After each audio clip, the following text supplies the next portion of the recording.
আমরা সেই মাওয়া ঘাটে ইলিশ মাছ ভাজি করতেছে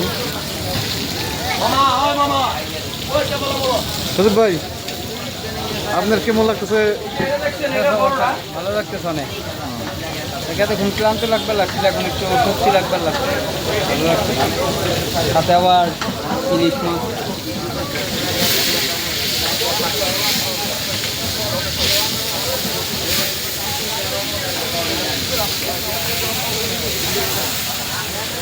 মামা মামা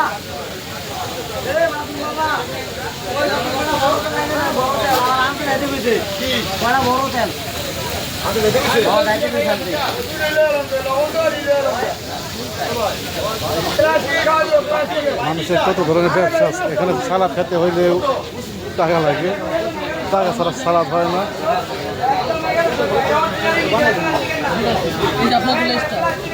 মানে এটা আমাদের না, আমাদেরটা ভাসতেছে, আমাদেরটা ভাসতেছে।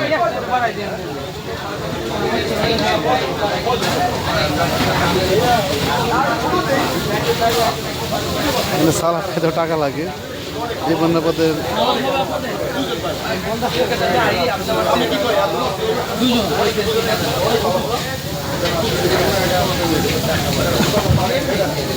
আচার দিয়া সালাদ বানায়। সালাদটা লোভনীয়, দেখেন কীভাবে সালাদ বানায়। ভাই, আপনার নামটা কি বলবেন? নাজমুল ভাই।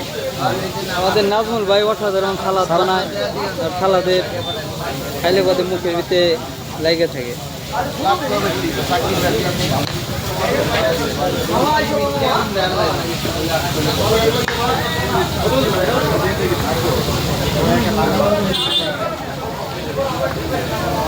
আপনারা তো অনেক ধরনের সালাদ খাইছেন, আজকে দেখেন ভিন্ন এক রকম সালাদ বানাইতেছে এখানে।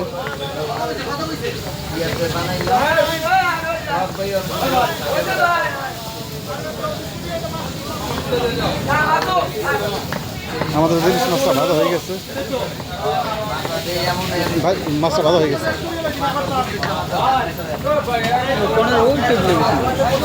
আমাদের ইলিশ মাছটা চলে আসছে ভাই, আমাদের মাছটা নিয়ে আসে।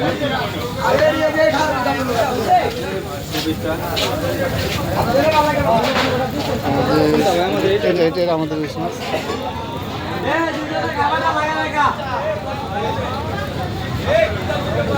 ভাই, এটাকে আমরা নিয়ে যাবো। ও সুটটা মরিচ আছে, আমরা দুজন। কি একটু তেল দিয়ে দেন। হ্যাঁ ভাই, ঠিক আছে। দেখেন এক বোতল তেলটা মাছ ভাজে শেষ হলে ওই তেলটা ফেলে দেয়, মানে দ্বিতীয়বার ইউজ করা হয় না।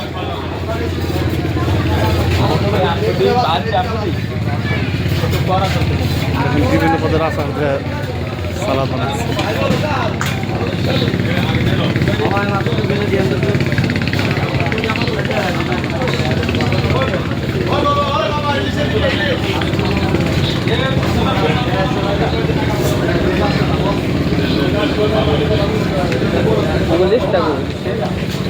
আমাদের লেস্ট আছে ওই পাশে। হ্যাঁ হ্যাঁ,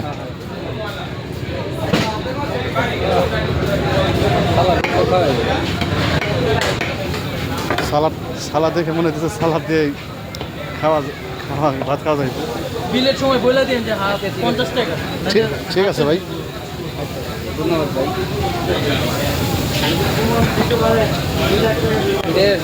ভেজের যে ভরতে হয় না না, এটা আমাদের না।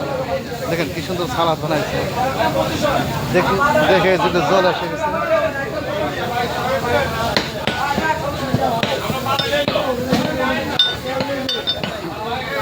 ইলিশ মাছের লেদা দিয়ে ভর্তা।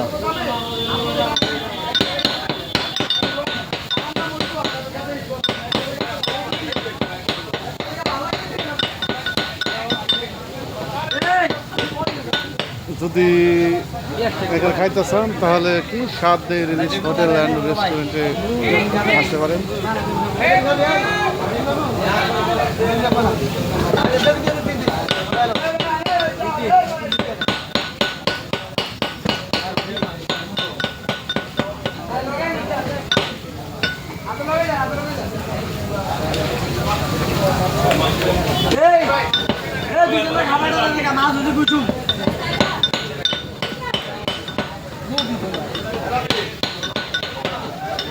এখানে বেগুন ভাজি আছে, আমরা বেগুন ভাজি নিয়ে নিই।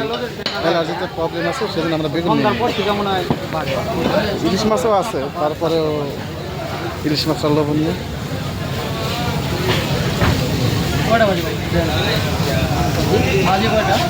এখন বাজে হইলো ভাই 6টা 10। আমাদের আসার ইলিশের ভর্তা,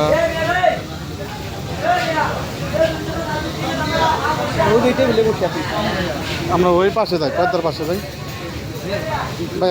একটা আপনি জানেন সালাদটা ধরেন, আমরা ওই পাশে যাই। হ্যাঁ, আমরা খাবার নিয়ে হাঁটতেছি। এখন টেবিল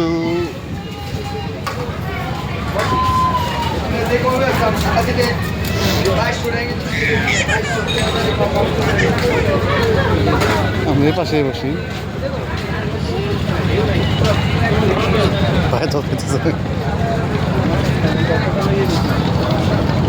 সাধারণ প্রাকৃতিক পরিবেশ। আমি তো দোলনায় বসি। ভাই ধরেন